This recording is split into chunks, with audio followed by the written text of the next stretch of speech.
كملت 50 عام. حياتي كلها دوزتها غير في التمارة والعذاب والوحدانية من الفوق، مقابل غير الكتيبة، الفلاحة والسرحة في البرد والشمس، حتى لقيت راسي كنطلع على 60 عام. لا مرة، لا ولاد، الصحة مشات والوقت داز عليا.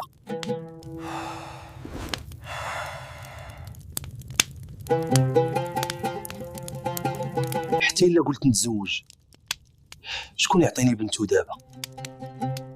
وفي هاد السن كنتي كتقول لي دير علاش ترجع،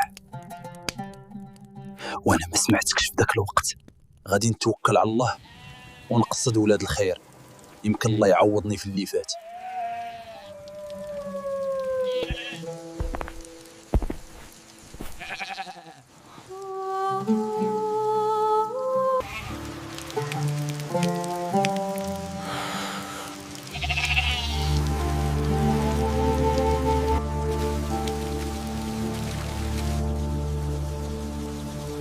اللي جا من عند الله مرحبا به، وانا باقي عندي النفس نعيش ونفرح. غنبدا من جديد، والله ما كيخيب تا واحد.